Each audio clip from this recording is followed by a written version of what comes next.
Assalamualaikum warahmatullahi wabarakatuh. Bismillahirrahmanirrahim. Alhamdulillahi rabbil alamin. Wassalatu wassalamu ala ashrafil anbiya'i wal mursalin wa ala alihi wa sahbihi ajma'in. Subhanaka la ilma lana illa ma 'allamtana innaka antal alimul hakim wa tub 'alaina ya maulana innaka antat tawwabur rahim. ولا حول ولا قوة إلا بالله العلي العظيم. نويت التعلم والتعليم، نويت التذكر والتذكير، نويت النفع والانتفاع، نويت الإفادة والاستفادة، نويت الحث على تمسك بكتاب الله وسنة رسول الله والدعاء إلى الهدى ابتغاء في مرضاته وقربه وثوابه سبحانه وتعالى. اللهم فقهنا في الدين وعلمنا التأويل.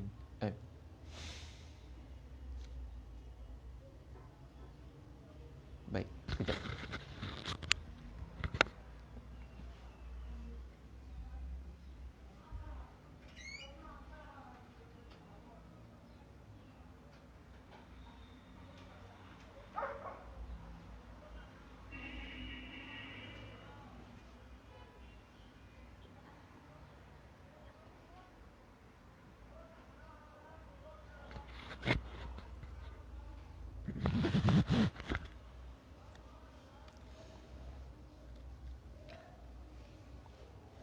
Baik, pada pengajian yang lepas kita telah membicarakan, selesai kita membicarakan sifat yang kedua daripada sifat Allah Ta'ala yang wajib atas tiap-tiap mukallaf mengetahui secara tafsil.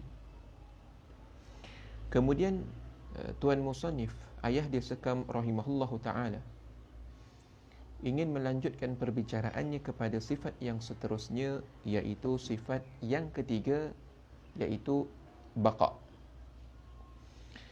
Di mana kita masih lagi di dalam perbahasan sifat salbiyah. Kita sebutkan bahawa sifat salbiyah itu ada 5. Dimulai daripada al-kidam, baqa, mukhalafatuhu ta'ala lil hawadith, qiyamuhu binafsihi wahdaniyah. 5 sifat ini adalah sifat salbiyah, di mana dengan adanya sifat-sifat ini pada zat Allah Ta'ala, sabitnya sifat ini kepada zat Allah Ta'ala, maka ternafi perkara-perkara yang tidak layak bagi zat Allah Ta'ala. Maka sebab itu sifat ini dinamakan dengan sifat salbiyah, iaitu intifa'. Baik, kemudian kita masuk kepada perbahasan seterusnya, iaitu sifat baqa. Qala al-musannif rahimahullahu ta'ala wa nafa'na bihi wa bi'ulumihi fid darain amin. Bahasan sifat baqa. Apabila sudah kita kejap kata sedianya Allah Ta'ala dan bukan baharunya, baharu Allah Ta'ala, maka tetaplah kejap pula kata kekalnya Allah Ta'ala dan tak binasanya binasa Allah Ta'ala. Baik, setelah kita menyabitkan di dalam pengajian yang lepas, pada sifat kidam, bahawasanya Allah Ta'ala itu tetaplah ia itu bersifat dengan sifat sedia dan bukan baharu, iaitu lawan bagi baharu. Kidam lawannya huduth. Baik, kemudian kita telah menyatakan dalil bagi sifat kidam. Kemudian Tuan Musannif kata, apabila kita kejap kata Allah Ta'ala itu sedia, maka tetaplah Allah Ta'ala itu juga adalah zat yang kekal, dan tak binasa, iaitu dengan sebab Allah Ta'ala itu bersifat dengan kekal, maka ternafilah binasa daripada zat Allah Ta'ala. Baik, kidam itu sifat yang menafikan Adam sebelum daripada ada Allah Ta'ala, menafikan ketiadaan sebelum ada Allah Ta'ala, itu kita sebut qidam, iaitu menafikan adamus sabiq. Kemudian sifat baqa itu menafikan adamul lahiq, adam yang datang, ketiadaan yang datang setelah daripada adanya zat Allah Ta'ala. Maka itu baqa. Dan kita katakan bahawa zat Allah Ta'ala itu adalah zat yang wajibul wujud. Zat yang wajibul wujud, wajib ada. Dia tidak mungkin sesekali untuk menerima ketiadaan. Apa maksud, apa beza di antara wajibul wujud dan juga jaizul wujud? Wajibul wujud ialah zat yang tidak dimulai dengan ketiadaan wujudnya dan tidak mungkin untuk menerima tiada setelah adanya. Jaizul wujud ialah zat yang menerima ada sebelum daripada adanya. Yani zat yang dimulai dengan ketiadaan sebelum adanya, sebelum wujudnya, dan mungkin untuk menerima ketiadaan setelah daripada kewujudannya. Maka ini perbezaan di antara wajibul wujud dan juga jaizul wujud. Baik, tak apa. Kita mula. Lagi. Maka baqa'nya Allah Ta'ala itu ibarat daripada ternafi akhir dengan makna kesudahan bagi adanya ada Allah Ta'ala dengan tidak bersabit dengan siapa pun. Tengok, baqa' itu ialah ibarat daripada ternafinya akhir dengan makna kesudahan. Ya. Yakni kat sini akhir dengan makna kesudahan, itu tafsiran musannif. Kenapa? Kerana di sana ada dua maksud akhir. Satu, akhir dengan makna kesudahan bagi adanya. Yang kedua, akhir dengan makna dia adalah yang tinggal setelah binasa seluruh makhluk. Itu pun akhir juga. Tetapi akhir yang dinafikan, yang ternafi di dalam sifat baqa ini ialah akhir dengan makna ada kesudahan. Apa maksud ada kesudahan? Yakni adanya itu disudahi dengan ketiadaan. Ayuh. Dengan makna kesudahan bagi adanya, dengan tidak bersabit, tengok lagi, dengan tidak bersabit dengan siapa pun beri kekalkannya. Hanya ia yang bangsa kekal, iaitu ia yang bangsa kekal maksudnya yang zati. Apa dia? Yakni baqa itu, ya, bila dia kait dengan tidak bersabit dengan siapa pun beri kekalkannya, Allah Ta'ala hanya ia yang bangsa kekal. Di sana menunjukkan bahawasanya baqa itu ada dua macam. Yang pertama baqa zati, iaitu murad di sini, iaitu murad daripada di sini. Sebab tu musannif kata hanya ia yang jenis kekal. Yani memang zat Allah Ta'ala itu secara zati dia itu baqa. Berbeza dengan sebahagian perkara yang lain yang bersifat dengan baqa, tetapi dia itu bukan yang bangsa kekal, tetapi dia itu aradi, iaitu dia itu yang bangsa baqa yang mendatang ke atas dia, iaitu dia dikekalkan oleh orang lain. Sebab itu musannif bila dia dengan tidak bersabit dengan siapa pun beri kekalkan dia, dia nak isyarat kepada baqa di sini aku maksudkan ialah baqa zati, bukan baqa aridi. Baik. Ada pun yang bangsa kekal. Baik. Jadi baqa, ya, bila kita nisbahkan kepada zat Allah Ta'ala, dia berbeza dengan baqa yang dinisbahkan kepada makhluk, seperti syurga. Ya, syurga juga adalah makhluk Allah Ta'ala, tetapi makhluk yang bersifat dengan baqa. Ya. Maka baqa pada syurga itu adalah baqa yang mendatang, bukan baqa secara zatnya itu adalah baqa. Baik. Baqa bila kita nisbahkan kepada zat Allah Ta'ala, maka baqa Allah Ta'ala itu dia tidak bersifat dengan zamani. Dia tidak berkait dengan masa. Adapun baqa yang disandarkan, dinisbahkan kepada syurga ataupun selain daripada syurga, makhluk Allah Ta'ala yang telah dikekalkan oleh Allah Ta'ala, maka baqa di situ ialah baqa zamani. Tengok. Apa beza? Walaupun kita sebut dengan lafaz yang sama, Allah, zat Allah baqa, dan zat syurga juga baqa, zat neraka juga baqa, tapi ada beza. Baqa Allah Ta'ala ialah baqa yang laisa zamaniyan.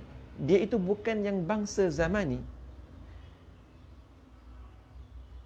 tetapi kekalnya Allah Ta'ala itu dengan makna kewujudannya itu tidak menerima perubahan daripada ada kepada tiada. Ya? Dia tidak menerima ketiadaan setelah kewujudannya. Itu baqa dinisbahkan kepada zat Allah Ta'ala. Adapun baqa bila dinisbahkan kepada makhluk Allah Ta'ala, maka baqa di situ ialah baqa dengan makna istimrar, dengan makna kekal. Maknanya dia itu bangsa zamani. Syurga, neraka, dia itu kekal, tetapi dia kekal dengan sebab kewujudannya itu dikekalkan. Yakni sifat ada pada zat syurga itu daripada satu zaman kepada satu zaman, dia itu dikekalkan oleh Allah Ta'ala pada zaman ini. Tengok, sebab itu beza di antara bila kita nisbahkan baqa kepada baqa zamani. Maknanya sesuatu yang baqa zamani, dia itu terlingkung dengan masa. Bila dia terlingkung dengan masa, maka dia itu harus untuk menerima perubahan. Walaupun dia itu ada, tetapi pada hakikatnya dia itu berubah. Ya, tengok, daripada satu zaman kepada satu zaman, satu masa kepada satu masa, dia itu ada pada zaman ini. Kemudian pada zaman seterusnya, pada detik seterusnya, dia itu dikekalkan oleh Allah Ta'ala keberadaannya, kewujudannya. Kemudian zaman seterusnya dikekalkan lagi, zaman seterusnya dikekalkan lagi. Ini maksud istimrar, berterusan, dikekalkan. Jadi ada. Andai kata, yakni selama mana sesuatu itu dia itu istimrar, yakni dikekalkan keberadaannya, bermakna dia itu menerima untuk tiada setelah ada. Walaupun dia itu tetap ada, tetapi dia itu mungkin untuk menerima ketiadaan setelah tiada. Maka sebab itu kita kata berterusan baqa'nya syurga ataupun baqa'nya makhluk yang dikekalkan oleh Allah Ta'ala itu, dia itu jenis istimrar ataupun taqaddi, ya, diterus dikekalkan. Adakah maksud baqa' bila dinisbahkan kepada zat Allah Ta'ala seperti itu? Tidak, ya. Tetapi baqa' yang dimaksudkan di dalam jika dinisbahkan kepada zat Allah Ta'ala, iaitu baqa', iaitu kewujudan yang tidak menerima adam setelah kewujudannya. Hakala, ya. Baik.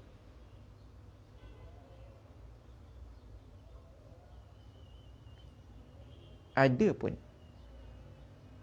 akhir dengan makna yang tinggal, kemudian daripada binasa makhluk, maka tidak dinafikan dia. Ini akhir dengan makna yang kedua tadi, yang saya sebut tadi.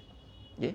Akhir dengan makna yang tinggal, kemudian daripada binasa makhluk, maka tidak dinafikan dia. Kerana sabit pada firman-Nya, Allah Ta'ala huwal awwalu wal akhiru.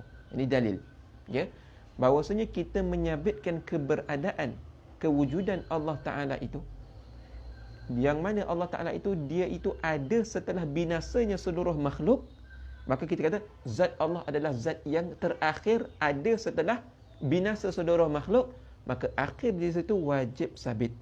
Ya, wajib sabit.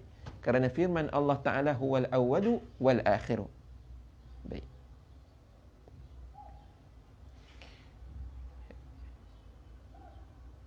Dan juga dengan dalil ini juga kita boleh menyabitkan kidam dan juga baqa. Tengok. Setengah ulama mentafsirkan huwal awwalu wal akhiru itu dengan al-awwal, itu dengan makna Allah itu adalah yang awal sebelum daripada keberadaan, kewujudan makhluk tanpa ada permulaan. Lagi. Ya. Al-awwal di situ ialah zat Allah Ta'ala yang awal, yang wujud ada sebelum daripada kewujudan makhluk yang lain, dan tidak mempunyai permulaan. Wal akhir ialah zat Allah Ta'ala yang wujud setelah daripada binasanya seluruh makhluk, tetapi dan dia tidak mempunyai nihayah, tidak mempunyai kesudahan. Maka itu maksud huwal awwalu wal akhiru. Baik.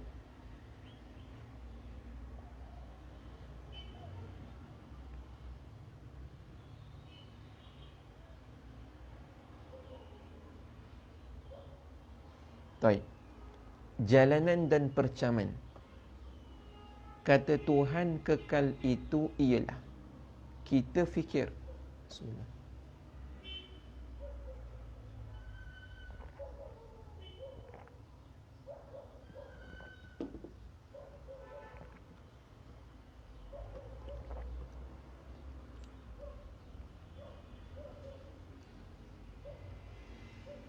Jalanan dan percaman kata Tuhan kekal itu ialah kita fikir. Baik. Musannif bawa datang dalil akal. Dalil yang menunjukkan Allah Ta'ala itu bersifat dengan baqa. Ialah kita fikir. Iaitu tiap-tiap yang binasa itu tentu ada yang membinasakan dia. Maka siapakah ada lagi yang terlebih kuat dan sakan pada Tuhan yang nak membinasakan Tuhan, serta pula kalau akhirnya binasa, maka tentulah dia bukan sedia. Kerana jadilah zatnya Allah Ta'ala itu mungkin dan jaiz namanya. Ya. Baik, tengok kata musannif, tiap yang binasa itu tentu ada yang membinasakan dia. Kenapa? Kerana sesuatu yang binasa itu dia ibarat daripada sesuatu yang ada kemudian dia tak ada. Itu maksud binasa.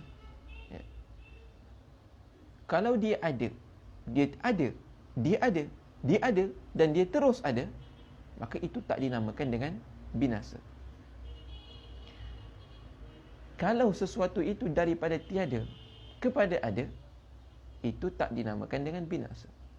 Binasa itu ibarat daripada sesuatu yang telah ada dan kemudian dia itu menerima tiada, itu binasa.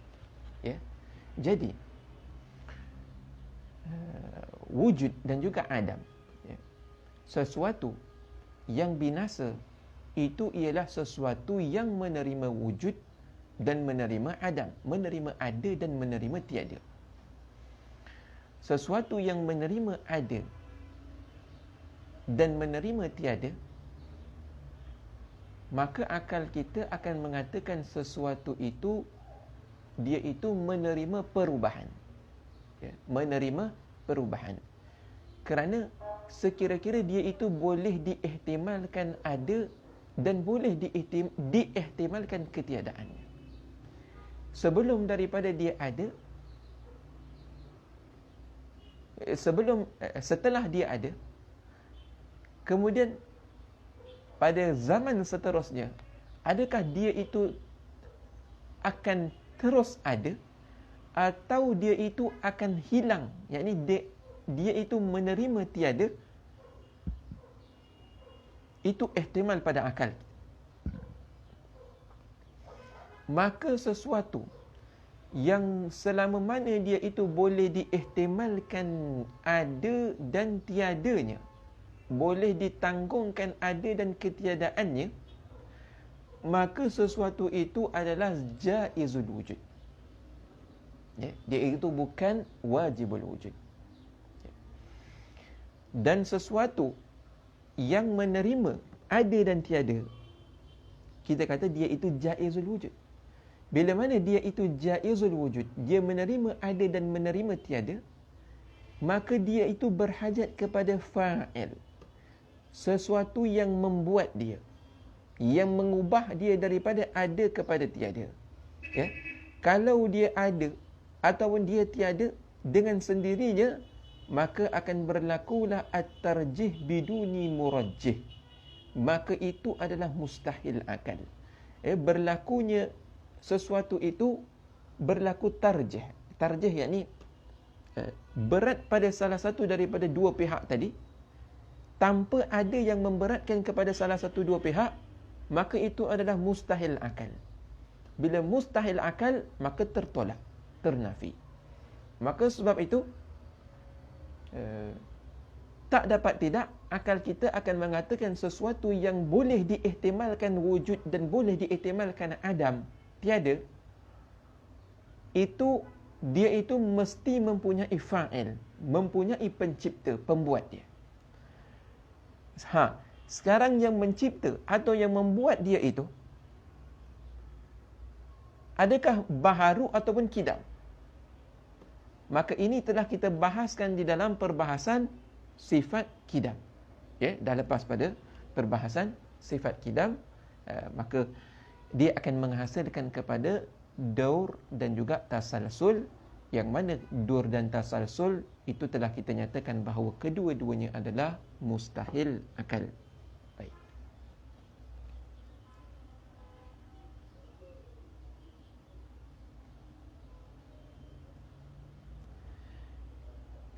Tengok.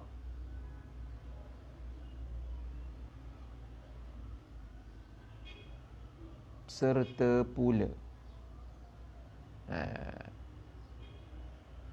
kita fikir iaitu tiap-tiap yang binasa itu tentu ada yang membinasakan dia. Maka siapakah ada lagi yang terlebih kuat dan sakan pada Tuhan yang nak membinasakan Tuhan? Istifham di sini istifham ingkari, bukan yang nak membinasakan Tuhan. Serta pula kalau akhirnya binasa, maka tentulah dia itu bukan sedia. Kerana sesuatu yang menerima tiada pada akhirnya, menerima dia itu tidak mesti tak ada, tetapi dia itu menerima tiada, maka dia itu tentu tak sedia. Sesuatu yang menerima tiada pada akhirnya, maka dia itu tentu tak bersifat dengan sedia.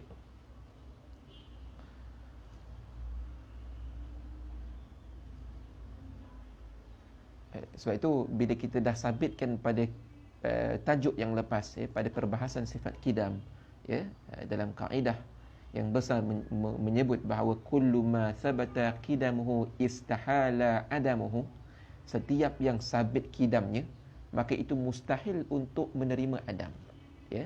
Maka itu adalah satu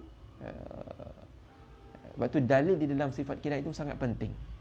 Memahami dalil pada perbahasan sifat kidam yang lepas itu sangat penting, kerana akan terkait pada sifat-sifat yang setelah ini.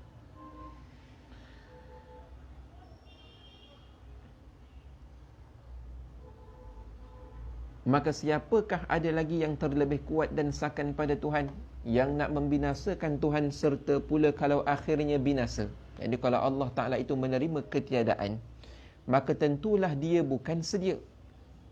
Ternafi kidam bagi dia, kerana bila dia menerima binasa, dia boleh untuk binasa, ternyata dia itu menerima Adam. Padahal kita telah sabitkan pada pengajian yang lepas bahawasanya Allah itu wajib bersifat dengan sedia. Tuhan itu wajib bersifat dengan sedia, iaitu dia tidak menerima ketiadaan sama sekali sebelum daripada kewujudannya. Kerana jadilah zatnya Allah Ta'ala itu mungkin dan jaiz. Ya, tengok. Bila dia menerima binasa, maka dia jadi jaiz. Mungkin. Kerana dia itu mungkin untuk menerima ada dan mungkin untuk menerima tiada. Dia itu tidak lagi menjadi wajibul wujud. Dan jaiz namanya. Kerana kesemua yang terima kedua belah itu, kedua belah mana? Iaitu wujud dan juga Adam. Itu mungkin. Ya, setiap yang menerima Adam dan wujud itu ialah mungkin. Ya. Jadi kalau kita mengaji kitab besar sikit, ada iskal yang didatangkan oleh Imam Fakhruddin Ar-Razi, di mana beliau rahimahullah ta'ala menyebut bahawa sifat Allah Ta'ala itu mungkin. Ya, sifat ma'ani Allah Ta'ala itu mungkin. Ya. Kerana apa? Ya, sehingga sebahagian ulama mengkafirkan Imam Ar-Razi kerana mengatakan sifat Allah Ta'ala itu mungkin. Ya, sedangkan maksud mungkin di sisi Imam Fakhruddin Ar-Razi itu berbeza dengan mungkin yang dimaksudkan di sini. Ya, sebab itu istilah, dari sudut istilahnya berbeza.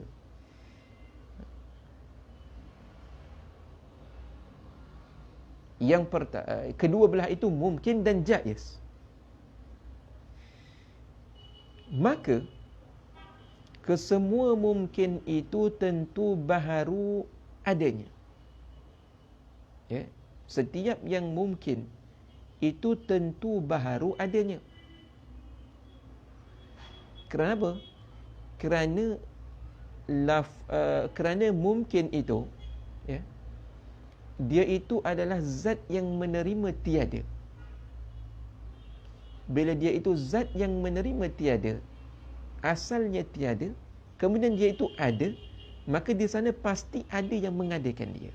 Bila dia berhajat kepada ada yang mengadakan dia, dia itu berubah daripada tiada kepada ada, maka itu menunjukkan bahawa dia itu adalah hudus baharu. Dengan sebab ada yang mengadakan dia, maka tentulah dia itu baharu.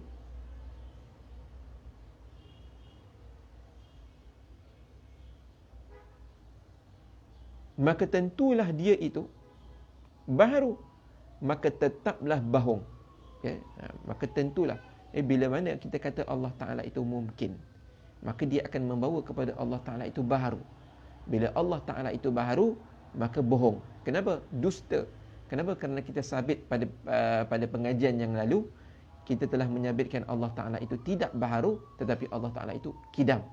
Ya, kita dah sabitkan Allah Ta'ala itu bersifat dengan kidam, maka lawan bagi kidam baharu. Maka bila sabit kidam, ternafi baharu.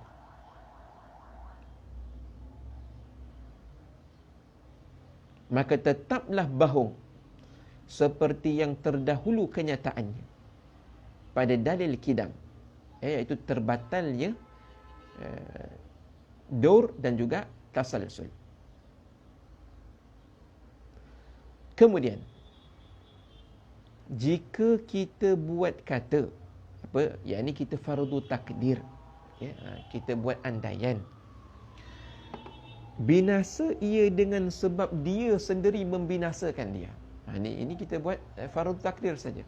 Ya. Kalau Allah Ta'ala itu, dia itu binasa bukan sebab ada yang membinasakan dia, tetapi dia itu binasa dengan sebab dia sendiri membinasakan diri dia. Bukan orang lain, tetapi dia sendiri membinasakan dia. Dengan sebab dia sendiri membinasakan dia, maka tetaplah bahung juga. Kerana membinasakan yang hidup itu tetaplah dengan menjadikan mati padanya. Macam mana? Ya.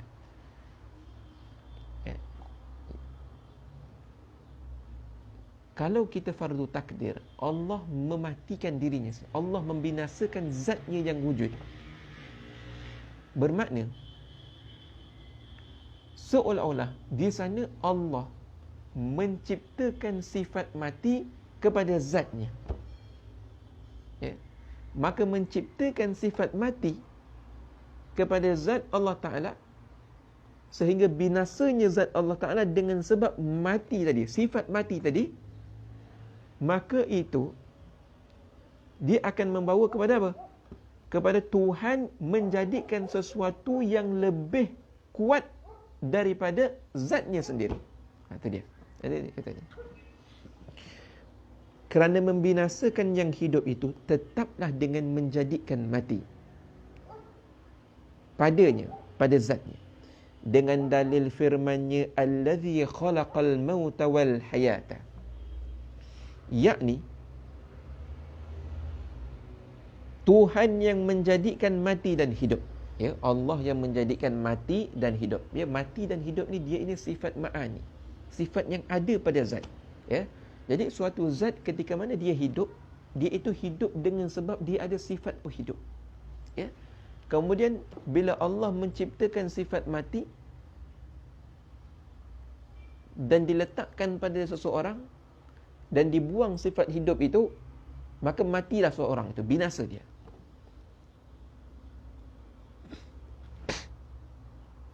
Kalau begitu, bermaknanya jika Tuhan membinasakan diri sendiri, maka dengan makna ia sendiri menjadikan sifat mati pada zatnya, pada zat Allah Ta'ala. Ya? Ya. Jika Tuhan membinasakan diri sendiri, dengan makna ia sendiri menjadikan sifat mati pada zatnya. Ini sifat mati, Allah cipta sifat mati, kemudian letakkan kepada zatnya. Maka membawalah kepada ada makhluk yang terlebih kuat. Apa makhluk tadi? Iaitu sifat mati tadi. Ya. Sifat mati itu, maka membawalah kepada ada makhluk yang terlebih kuat dan sakan pada Tuhan. Ya. Maka bahung serta pula membawa kepada tak sedianya. Ya. Kerana apa? Kerana bila bawa kepada zat Allah Ta'ala itu binasa, maka dia akan bawa kepada Allah Ta'ala itu baharu. Dan bila mana bawa kepada Allah Ta'ala itu baharu, maka ternafilah kidam. Sedangkan kita telah sabitkan kidam pada zat Allah Ta'ala pada pengajian yang lalu, maka tetaplah kita kata bahung andaian-andaian seperti ini. Ya. Wallahu a'lam. Ya. Jadi yang dituntut di dalam sifat baqa, ya, sebagaimana yang dituntut dalam sifat kidam dan juga al-wujud, iaitu yang pertama kita mengisbatkan sifat baqa pada zat Allah Ta'ala. Yang kedua, kita menafikan Allah Ta'ala itu tidak bersifat dengan baqa, ataupun kita menafikan Allah Ta'ala itu bersifat dengan lawan bagi baqa, iaitu binasa, al-fana. Yang ketiga, kita mengisbatkan dalil bagi zat Allah Ta'ala bahawa dia itu bersifat dengan baqa dan ternafi binasa pada zatnya. Tiga. Maka ketiga-tiga ini adalah yang dituntut kepada seorang mukallaf, ke atas seorang mukallaf di dalam syariah. Wallahu a'lam.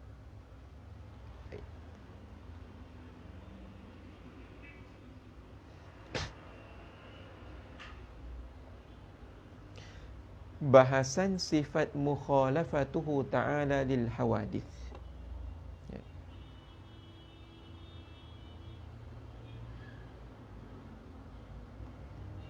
Baik.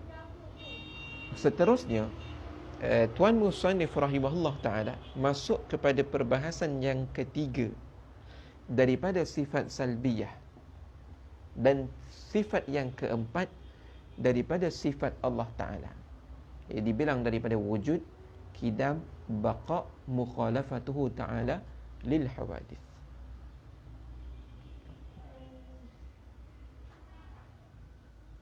Bersalahannya Allah Ta'ala akan segala yang baharu. Ya. Di sini disebut di dalam Hasyiah Al-Bajuri, musannif Imam Sanusi menggunakan kalimah al-hawadith. Hawadith di sini bermaksud kepada al-mawjudat. Ya. Tetapi bila kita sebut al-hawadith, iaitu sesuatu kan hudus, ya. Hudus itu kan ialah mawjudun ba'dal adam. Sesuatu yang ada setelah tiada. Maka hawadis di sini dia menunjukkan kepada sesuatu yang telah ada, mawjudan. Kenapa? Bukankah Allah Ta'ala itu, ya,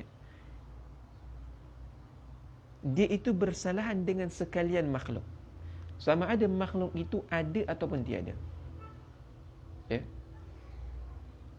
Bukankah zat Allah Ta'ala itu, sifat Allah Ta'ala itu, dia itu bersalahan dengan segala makhluk, sama ada makhluk itu telah ada ataupun belum ada. Sah? Ya. Ya. Jadi kenapa digunakan dengan al-hawadith, iaitu menunjukkan kepada al-mawjudat sahaja, yang ada sahaja. Adapun yang tidak ada tidak ditunjukkan biasanya. Kerana perkara-perkara makhluk yang telah ada, itulah yang membawa waham kepada manusia kepada keserupaan Allah Ta'ala kepada perkara-perkara makhluk yang telah ada. Ya. Ya, orang, ya, bila mana dia berfikir tentang zat Allah Ta'ala, tentang sifat Allah Ta'ala, dia akan berfikir untuk dia membayangkan sesuatu yang telah ada. Ya. Dia tak akan membayangkan sesuatu yang belum ada. Ya.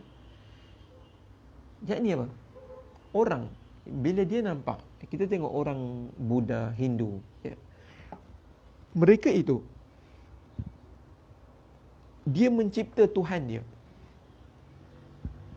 berdasarkan apa yang dia nampak. Apa yang dia nampak itu telah ada. Jadi dia pandang, dia mewahamkan di dalam diri dia tentang keserupaan zat Allah Ta'ala itu dengan sesuatu yang telah ada. Ya. Akan manusia itu macam tu. Ya. Dia tidak mampu untuk mengtakdirkan sesuatu yang belum ada. Ya. Dia tak mampu. Ya, akal dia tak mampu. Sebab itu orang, ya, kalau buat movie, ya, Spider-Man, dia itu berkhayal. Dia berkhayal tu kepada apa yang telah dia dapat dengan panca indera dia. Ya. Orang nak buat movie Spider-Man tu, dia dah nampak labah-labah. Sifat labah-labah tu macam mana? Ya. Dia nampak labah-labah tu panjat kat dinding. Boleh panjat bangunan. Lepas tu labah-labah tu dia ada dia punya web dia, sarang dia. Ya. Dia ada sarang dia. Ya. Jadi air liur itu jadi sarang. Kemudian dia nampak orang, ya. Dia nampak orang ada kepala, ada tangan, ada kaki. Kemudian dia cantumkan, dia gabungkan dalam otak dia, dia gabungkan di antara orang dengan Spider-Man. Maka jadilah Spider-Man. Dia jadi orang, man dengan spider. Maka jadilah Spider-Man. Ya? Dia khayal. Ya? Yang ni apa? Dia itu mengkhayalkan sesuatu yang telah didapatkan. Yang ni sesuatu yang telah ada. Ya, dengan panca indera dia terima, masuk dalam dalam akal dia. Dia nampak spider, masuk dalam akal dia. Kemudian dia berkhayal dia untuk mencipta sesuatu yang baru. Okay, kalau kita kata ini inovasi, inovasi. Dan kemampuan akal manusia tu macam tu. Ya. Dia tak mampu membayangkan sesuatu yang belum ada. Sebab tu kalau orang Hindu tu, dia buat Tuhan dia, dia buat Tuhan dia. Patung tu dia reka dalam bentuk apa yang dia telah nampak. Dia nampak orang. Oh, dia nampak gajah ada belalai. Dia nampak tongkat. Dia nampak daun pisang. Dia letak daun pisang kat kuil dia. Dia nampak apa lagi? Kalau orang Buddha, dia nampak, oh, orang gemuk ni kuat ni. Dia sekali kalau langgar orang tu mati.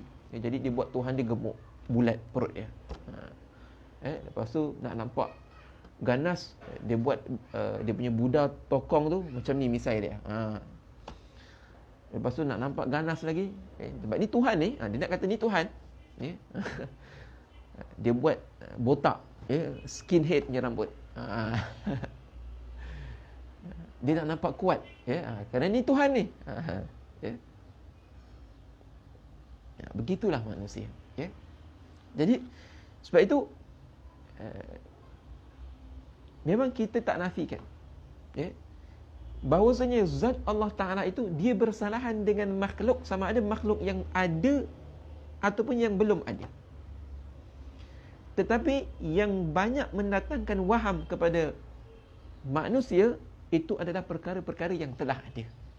Maka sebab itu di sini musannif menyebutkan lil hawadith, tapi tidak disebutkan lil mumkinat, kerana lil mumkinat ataupun lil jaizat itu umum.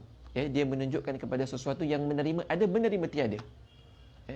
Tetapi kalau lil hawadith itu menunjukkan kepada sesuatu yang telah ada, sesuatu yang telah ada, lebih khusus. Baik.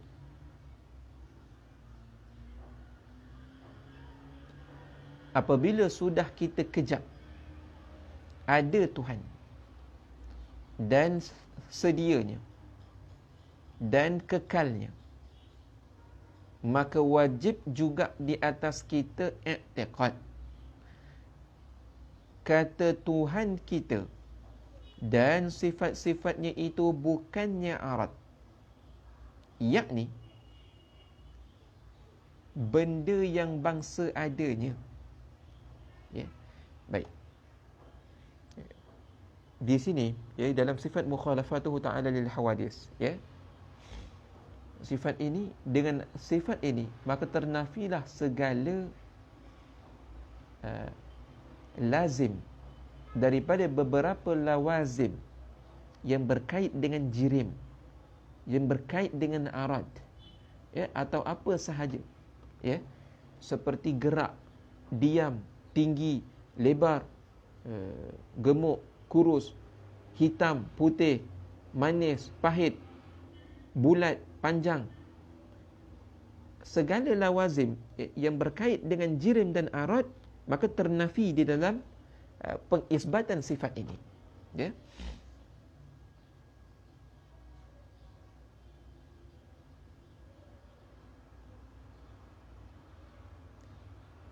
Yakni benda yang bangsa ada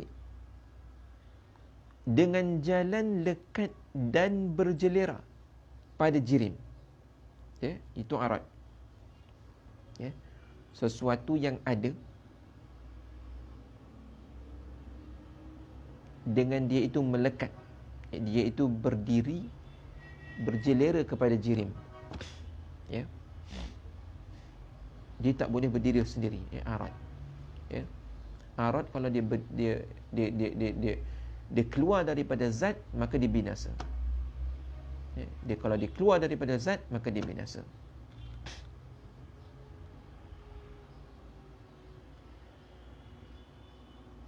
Dan bukannya Allah Ta'ala itu jirim.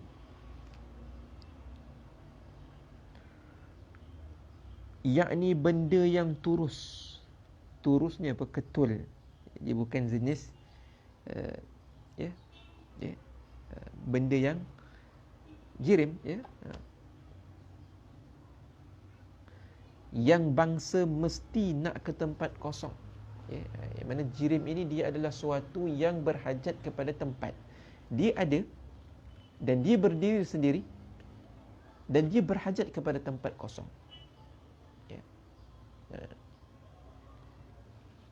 dulu guru kami Baba Idris bin Ali hafizahullah taala menyebutkan tentang ciri-ciri jirim. Apa dia? Yang pertama, jirim itu dia mesti ada. Kemudian dia itu baharu. Kemudian dia itu berhajat kepada menjadikan dia. Kemudian dia itu berhajat kepada tempat. Kemudian dia itu apa lagi? Dia berhajat kepada tempat. Apa dah? 5 Ada, baharu, berhajat kepada fa'il yang menciptakan dia, dia berhajat kepada tempat kosong, dia berdiri dengan sendiri. Ni 5.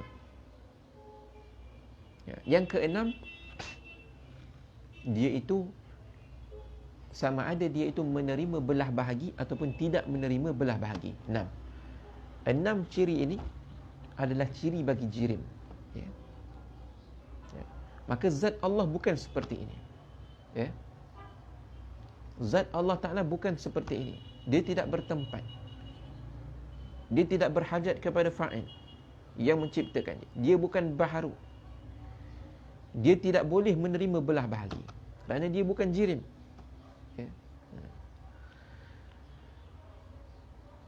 Dan bukannya Allah Ta'ala itu jirim, yakni benda yang turus, yang bangsa mesti nak ke tempat kosong. Maka fasal inilah dikatakan Tuhan itu bersalahan dengan yang baharu-baharu. Yang baharu-baharu ada.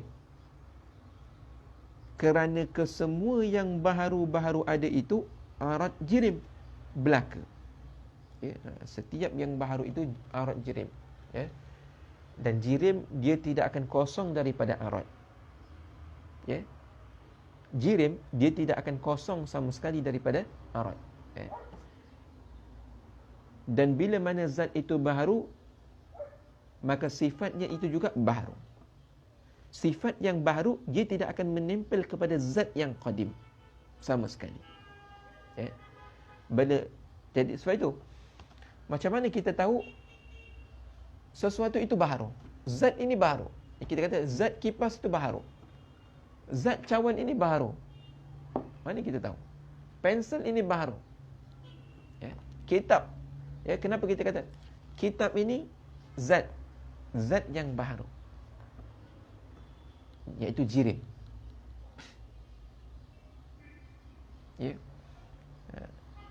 First kali kita akan kita dapat dengan musyahadah kita pada arat yang melekat kepada zat ini. Maka sebab itu kita boleh kesan ini zat yang baharu. Kerana dia mempunyai arat yang baharu, sifat yang baharu pada dia. Sifat apa? Sifat menerima warna, bergerak diam, mempunyai bentuk. Ini semua sifat-sifat arat ini, dia sifat-sifat arat, sifat yang baharu ini, dia menunjuk kepada zat itu adalah zat yang baharu. Kerana arat tidak akan menempel melainkan kepada zat yang baharu, iaitu jirim. Baik.